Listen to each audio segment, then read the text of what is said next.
Hi guys, welcome to my channel. If you're new here, my name is Vivian, and if you've seen my videos before, welcome back. On this channel, we talk about spirituality. We do have a lot to talk about in this video, and as you can see, I have these notes here to make sure I hit every point. So the first point that I want to talk about is the victim and unworthy state of mind and being, and how we're starting to step into leadership. And this is going to feel very uncomfortable. There's going to be situations that come up in your life that's really going to challenge your belief of you not feeling good enough, of you not being able to set boundaries for yourself, of you not being able to share your opinions or your beliefs. Right? It's just going to feel like there's just chaos and problems happening back to back. And it's really going to reveal to you the limitations and the blocks that you've been having. And you're going to find, you're going to know what these are when the situations and problems arise, because you're going to feel uncomfortable to say or do the things that you're meant to say and do. And what you're going to notice in the situation is that when you do not speak your truth, when you do not, express your authenticity, your honesty, you're going to feel very uncomfortable. You're going to feel very small. You may even have thoughts of, why didn't I just say it? Why did I just back away? Why did I play small? It comes with a feeling of abandoning yourself, of not having your own back. And so it's not going to feel great, and you will feel that. The other thing that you're going to notice is that when you do speak up, when it leads up to that point, it can feel very overwhelming. It can feel very scary. It can almost feel like everything that you've known and everything that you are is about to feel like it's about to come crashing down on you. Just the idea of you voicing yourself, it's going to sound terrifying in situations and places that you haven't. And so that crumbling, that falling apart is actually the part of you that has been staying small, that hasn't spoken up, that had those fears of judgment, that has those fears of rejection or abandonment from other people. That part of you is crumbling down, is falling apart. And that's why there's a lot of uncomfortable energy and feelings and emotions that come up when you're about to embody a new version of yourself. That part of yourself that can lead, that part of yourself that can speak the truth, that part of yourself that respect yourself and other people enough to say it how it is.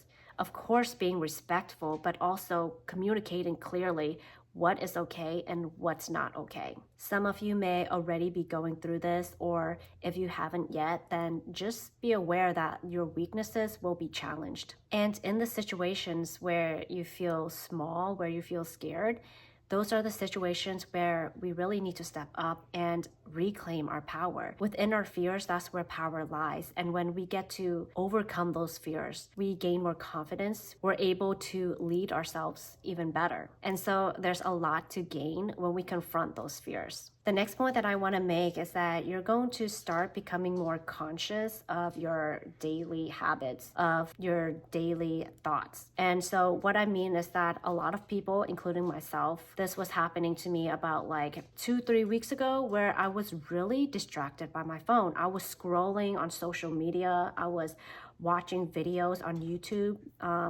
where time was flying by and I didn't even know it. Before I knew it, it was already 2 hours passing by. And there was this moment that happened 2 weeks ago where I was sitting at my makeup table and I was just scrolling and watching dog videos. And I had this epiphany that my dog was sitting right next to me while I'm here on my phone scrolling and watching other dog videos. Oh my gosh, we're talking about him and he just came up. Okay. So you may notice that your animal companions start to communicate with you. It almost feels like it's your own thought, or like a random thought just kind of popped up in your mind. But oftentimes, more than not, it's your animal companions communicating with you. Right? Nature may be communicating with you.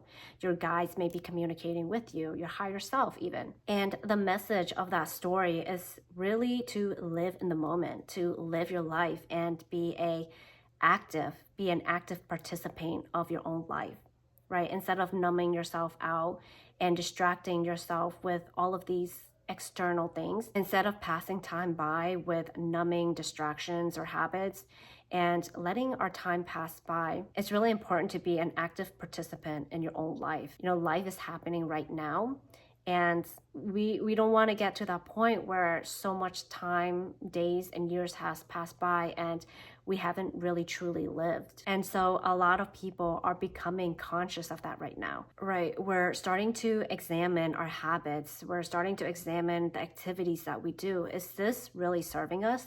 Or is this just numbing me and taking my attention and focus away from the things that really matter, from creating and from experiencing? There's going to be less consuming and more creating, more being in the present. And for the people who do make those changes, what you will feel is that more of your energy comes back to you. You're going to feel more alive. You're going to feel like you have more life force instead of your energy feeling drained and siphoned and scattered. This next point, you're either going to hate it or you're going to love it, or it might be both.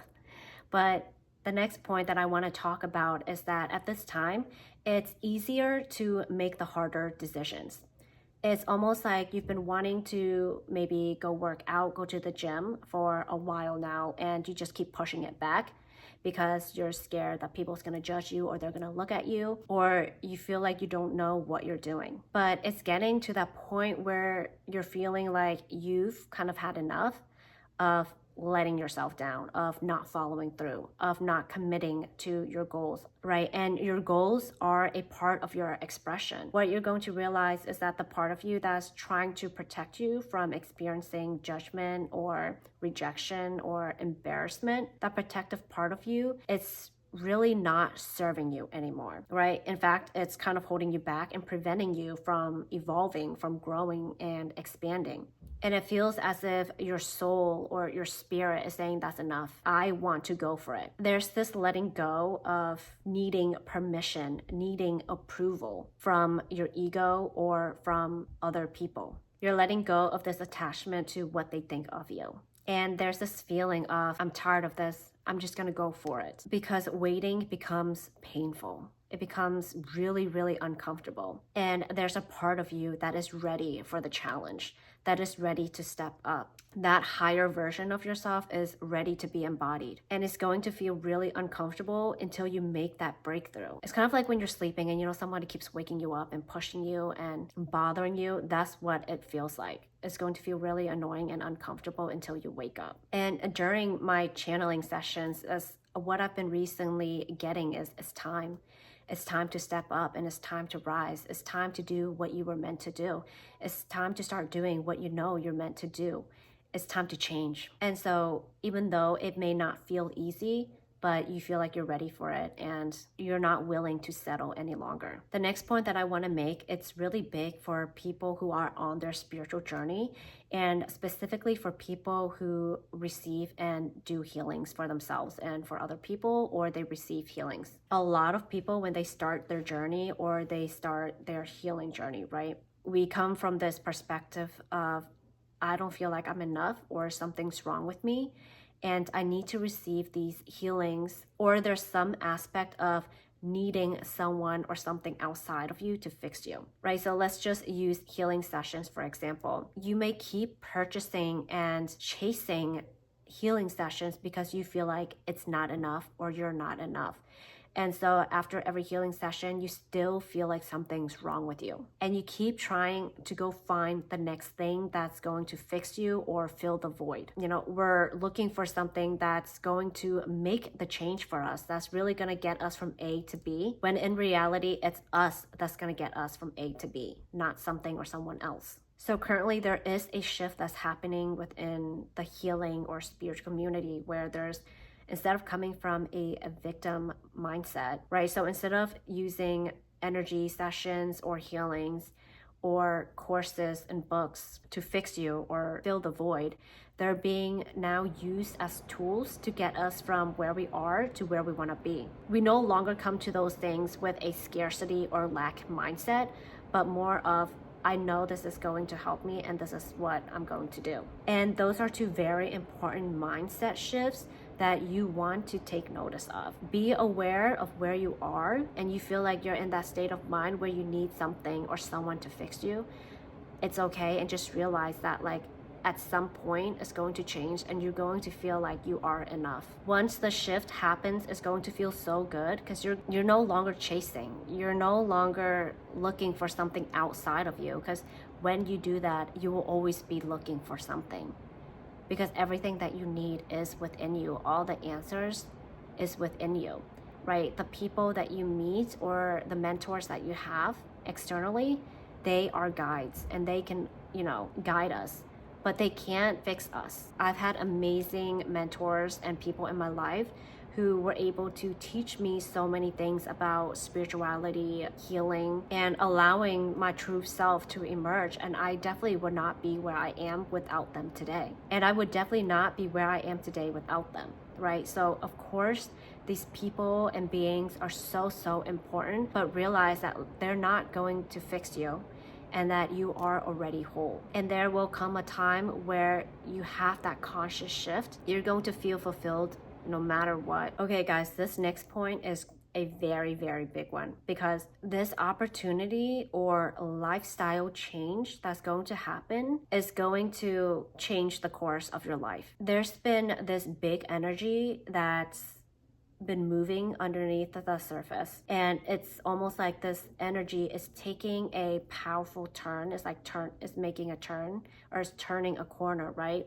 And it's very steady but powerful. And on the surface, there's a lot of chaos, which is, our life, like what we see in the physical world.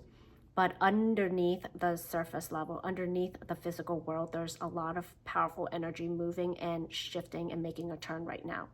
So if you're experiencing a lot of conflict or chaotic, sporadic energy, this is what's happening. However, I do want to say that there's going to be something like an opportunity or something that you come upon that's going to change your life, because this is going to be the catalyst or change that's going to excel you into your manifestation, whether it's spirituality, health, relationships, finance, whatever it is. This thing that's coming into your life is going to bring your manifestation into your life faster, and it feels very powerful. It could come in an unexpected way, or it might have been in your field here and there, but it's not something you ever thought you would come across or take seriously or act on. But at some point, it's just going to grab your attention and it's going to pull you in really deep. And that's when you just know that that's what you're meant to do. Whether it's take an opportunity or make some lifestyle change, right? Whatever this is for you, it's not really something that you came up with. It's not something that you planned. It just happened. And just realize that there are beings, energies that are working in the background for your manifestations to come forward, to manifest, to become real, to be an experience that you get to have in your life. And it's just a confirmation that the universe works in mysterious ways, and just know that you're always supported. This next point that I want to talk about is honestly so powerful, because this is where freedom lies. And as simple as it sounds, it's actually very difficult for people. And it's accepting who you truly are, accepting the things that matter to you, that's important to you, regardless of what other people say, whether it's society, family, or friends. There are things that really matter to us, but it has been kind of pushed down or suppressed because it was deemed as unacceptable or unimportant. And so by listening to other people, there was a change in your path. There was a change. Something was manipulated where you're not on your highest path, right? You've been living out other people's life, what they thought may be the highest path for you, but only you know what is the highest path for you. Everything that you like, all of your passions, all of the things you like to do, those are signs and signals that experiencing them is going to bring you to your highest path. But most people, we're doing stuff that we hate, working in a field that brings us no fulfillment, being in a relationship that has no spark or life within it. And this point really asks us to self-reflect, right? Maybe you were somebody who really loved art, but your family says you can't make money from doing art or creating art. And so you decided to do something that they want instead of something that you love. And so even though it can be difficult to self-reflect, doing this allows us to have awareness of where we are in life and if we are being true to ourselves or not.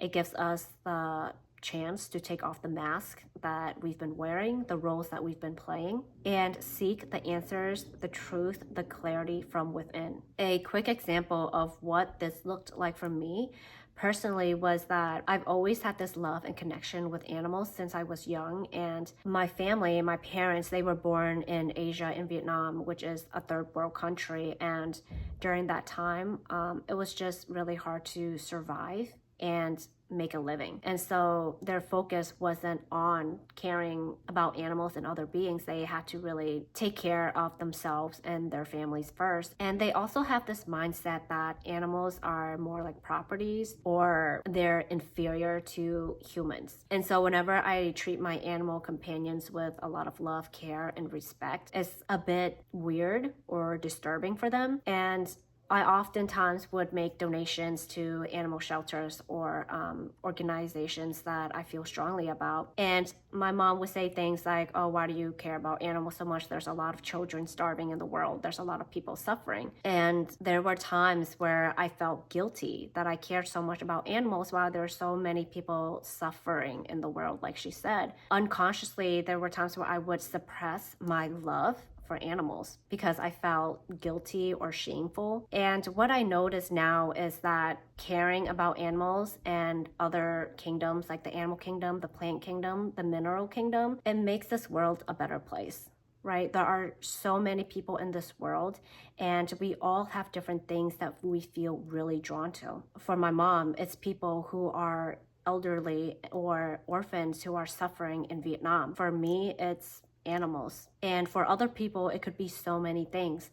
But our differences in interests and what we truly care about, we're able to diversify and care for the whole. If we only cared for people in Vietnam, or let's just say people in general, then it doesn't leave us room to love and bring unity to other aspects of life. And when I embrace the fact that I love animals and I care about them and I fully own it, it also helps to break the pattern of her thinking that animals are inferior. If I continue to do what she told me to do or what is right in her mind, I will prove to her that she is right. And she will continue to live in that reality that animals and other kingdoms don't really matter or are inferior. But when we own all that is important to us, that's true to us, we are free.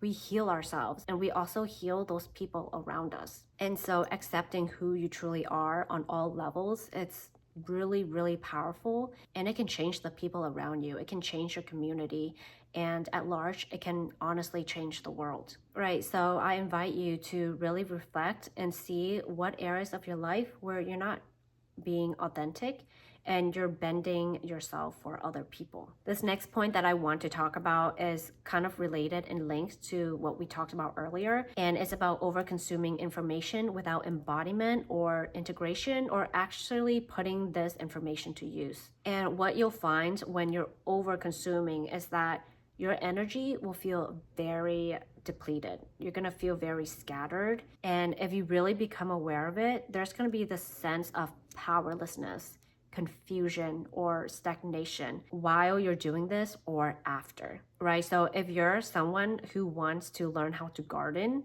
and you take a course, but you don't fully apply everything in that course, you haven't really integrated the information, and then you jump to the next course, you go join a workshop, you go read a book, you go join a program, you're going to feel very overwhelmed, right? This is where the powerlessness comes from. It's like we're chasing this external thing that's outside of us instead of embodying it. So what's really important is that honestly, this is going to feel tedious, but everything you do, you really want to question yourself. Is this giving me more energy or is this taking my energy away? And there's a big differentiation between giving your energy away and feeling powerless, but also giving energy away and feeling empowered, right? So let's just use the example of doom scrolling, where you're just like scrolling on social media for like hours.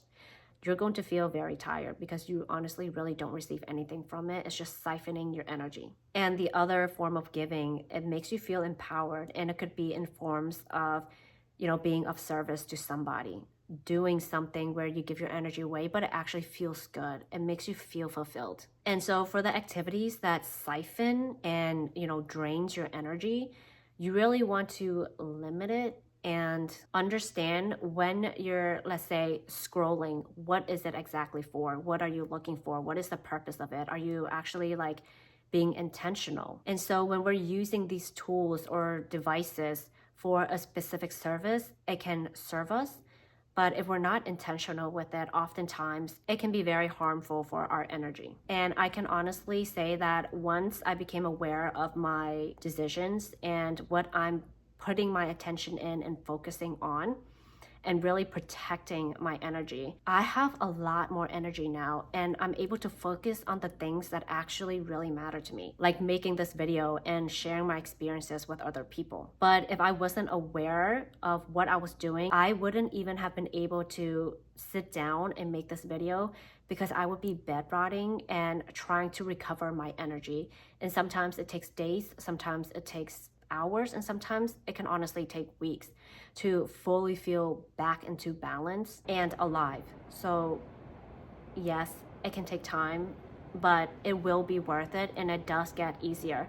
And you will begin to make changes in your life that will reflect your conscious awareness. So I do invite you to reflect on what you have been participating in and focusing your energy on. This next point is for those who are on their spiritual path and you have rituals or practices that you do. First, I want to say that consistency and persistency, if that is the word, persistency, is key. And like the people who say that are 100% correct, especially if we're doing something that is in alignment with us, even if we don't see results right away, right? If you've been doing your practices for a couple months or a while now, you're going to experience a shift, right? So when we first intentionally want to practice or do a ritual or have a daily activity that we do, it's because we have a certain goal that we're trying to achieve.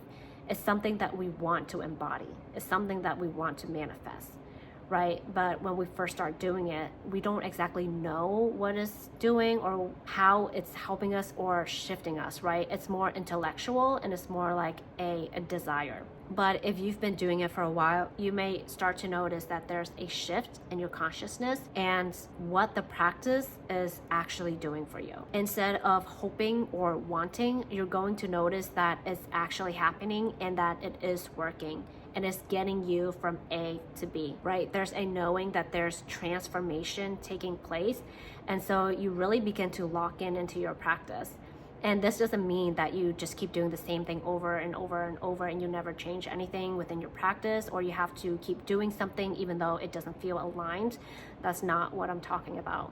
I'm talking about consistency in your devotion and practicing your devotion through action. But for those who are not consistent or who's not seeing results fast enough and they kind of give up and jump from one thing to another, you may not see results because you haven't given it enough time to create the energetic shifts for it to manifest into your life, into your reality. And so if you're one of those people, then what I suggest is that you find something that feels aligned, something that feels really good for you to do, and commit to it.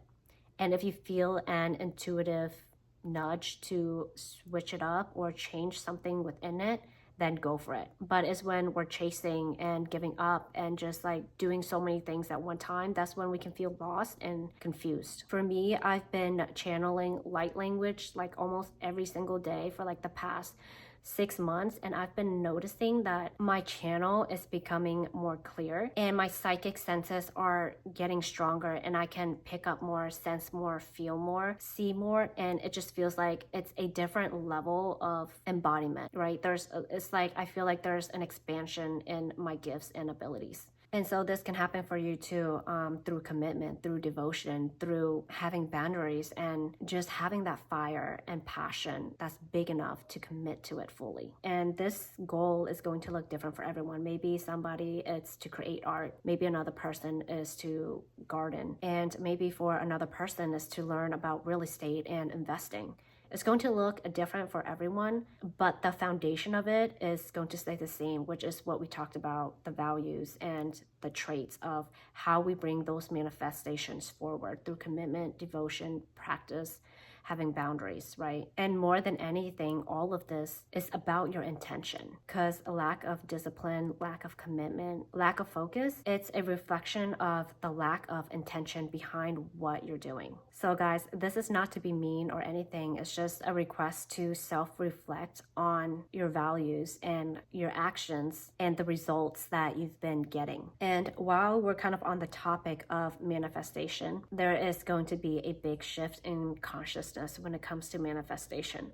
A lot of times when we want something, our ego's like, yes, I want it. I don't care what it takes. I'm gonna do it. I just want it. I don't know what's gonna happen in the process, and all of this stuff. But the more your consciousness expands, what you're going to realize is that whatever you desire, what you're looking for, and what you're calling in, it's going to bring up a lot of stuff, right?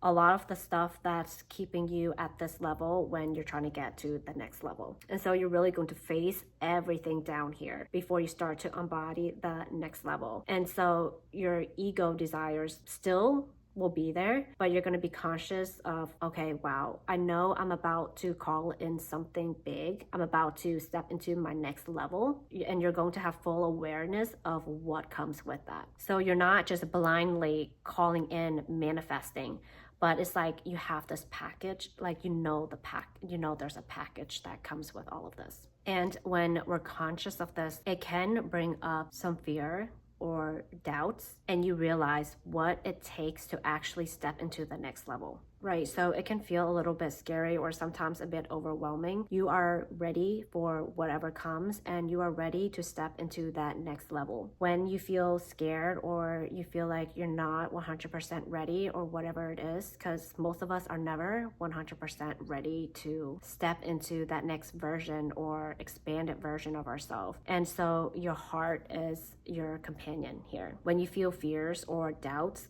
literally just lean into your heart and breathe. And so what I just want to lastly kind of share with my experience is that since starting YouTube or creating videos, I have like a lot of like fears and doubts that come up. And then like there are times between the videos where I'm literally bedrotting or being a total couch potato, but in fear, where I literally become like emotionally, mentally, and physically can't move because of so much fear that comes up. And so it would take me weeks or months sometimes to create a video. So this is what I kind of mean when I'm saying like the version of yourself that you want to embody is going to require you to face a lot of your fears and work through them. But again, your soul is ready. It's kind of had enough of the procrastination and the waiting. And you're going to experience a lot more discomfort if you continue to suppress stepping into the next version of yourself. So guys, if you're feeling fears or doubts, just lean into your heart and allow the emotions to just surface, and just know that you are 100% safe and that you are loved and guided by your own heart. Through your heart is where your higher self is. I used to think that it's somewhere out there. My higher self is just somewhere above me, somewhere far away. But when we connect with our heart more and more, your higher self will emerge. And in the upcoming videos, I will talk about the heart more in detail and the information that I've received from channeling the heart. Through the heart, anything is possible. All your dreams can become a reality and all your fears can be transmuted. And if you need some more energetic support, I do have some light language YouTube short videos that are coming out or have already been coming out, since this video will be posted a little bit later this week. But I hope this video has been helpful for you guys, and I know it's been a rocky couple weeks or months, But just know that what we talked about, there's a powerful force that's taking a turn right now. And so everything is kind of like flying up in the air, but hold steady and follow your intuition and the nudges. I'm really excited for what's going to unfold for you. If this video has been helpful, please like, subscribe, and leave a comment. I appreciate it. And I will see you in the next video. Bye.